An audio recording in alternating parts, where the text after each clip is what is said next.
Morning students, वात्सल्य परिवार में आपका स्वागत है। आज मैं आपको कक्षा 6 में पहला पाठ दयालु शिकारी चित्र पाठ का वर्णन करूँगी।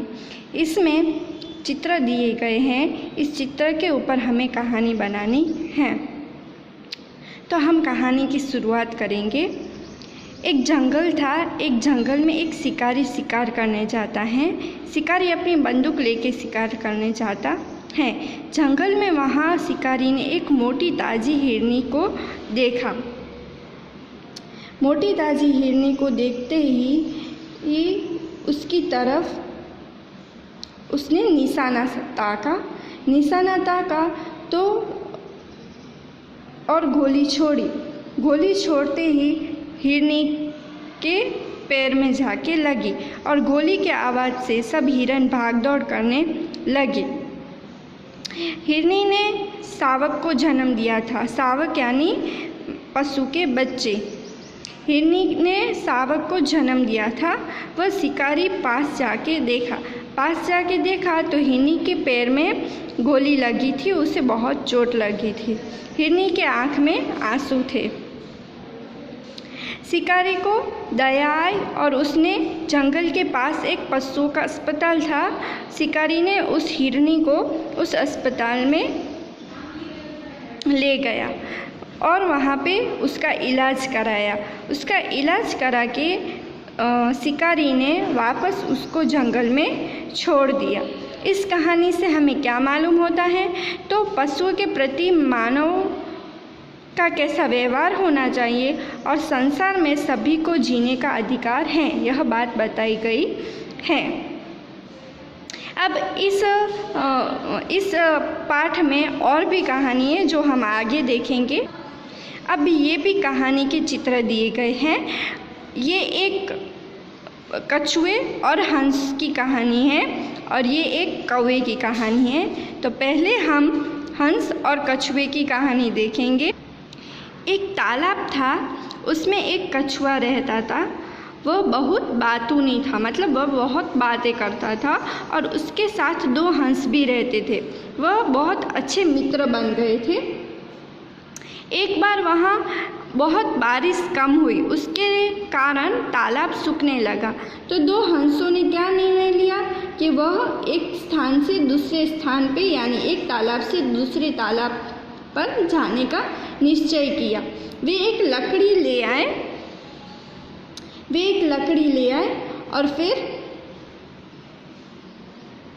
उस लकड़ी का एक एक सिरा अपनी चोंच में पकड़ लिया। बीच का भाग कछुए ने अपनी मुंह से पकड़ लिया। हंसों ने कछुए से कहा कि भाई, तुम रास्ते में कुछ भी मत बोलना। बोलोगे तो लकड़ी मुंह से छूट जाएगी और तुम नीचे गिर पड़ोगे। दोनों हंस कछुए को लेकर उड़ने लगे। रास्ते में एक गांव आया। गांव के सभी लोग ये चित्र देखने के लिए जमा हो गए। लोगों को देखकर कछुए से चुप रहा न गया और उसने बोलने के लिए मुंह खोला। मुंह खोलते ही उसी समय लकड़ी उसके मुंह से छूट गई और वह जमीन पर गिर पड़ा और मर गया। इस कहानी से हमें मालूम होता है कि हमें ज़्यादा बोलना चाहिए नहीं, चुप रहने में अच्छा है। ज़्यादा बोलने से हमारा ही नुकसान होता है। अब यहाँ दूसरी कहानी कौवे की है। एक कौवा था, उसे बहुत प्यास लगी थी। वह इधर उधर पानी की तलाश कर रहा था, पर उसे कहीं पानी नहीं मिल रहा था। वह एक पेड़ पे जाकर बैठा। वहाँ पे एक झुपड़ी थी और झुपड़ी के बाजू में एक घड़ा था। क्या था? घड़ा। तो घड़े में थोड़ा पानी था। वहाँ पानी बहुत नीचे था। घड़े में पानी बहुत नीचे था। कौवे की चोंच पानी तक पहुंच नहीं सकती थी। पानी ऊपर लाने के लिए कौवे ने एक उपाय सोचा। वहाँ आसपास बहुत से कंकड़ पड़े थे। तो कौवे ने सोचा कि एक एक कंकड़ लेकर वह घड़े में डालने लगा। कंकड़ों के कारण पानी घड़े घड़े के मुंह तक आ गया और कौवे ने घड़े का पानी पीकर अपनी प्यास बुझाई और उड़ गया। तो इस कौवे की कहानी से हमें सीख मिलती है कि कोई भी काम में हमें आलस करनी चाहिए नहीं और कोई भी काम में हमें हार माननी चाहिए नहीं, वो हमेशा हमें मेहनत करके पूरा करना चाहिए। अब एक और कहानी यहाँ है, कौवे और लोमड़ी की कहानी। एक बार एक कौवे को रोटी मिली और वो रोटी लेकर पेड़ पे बैठ गया। वहाँ नीचे से एक लोमड़ी जा रही थी। लोमड़ी ने देखा कि कौवे के मुंह में तो रोटी है। उसकी नज़र रोटी पे पड़ी, उसके मुंह में पानी आ गया और लोमड़ी ने क्या सोचा कि कौवे को मूर्ख बनाकर मैं उससे रोटी ले लूँ।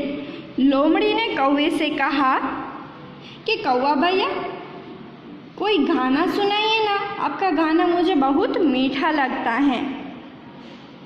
तो कौवा लोमड़ी की चालाकी समझ गया। उसे लगा कि लोमड़ी रोटी पाने के लिए यह नाटक कर रही है। कौवे ने अपनी चोंच की रोटी अपने पंजे से पकड़ ली।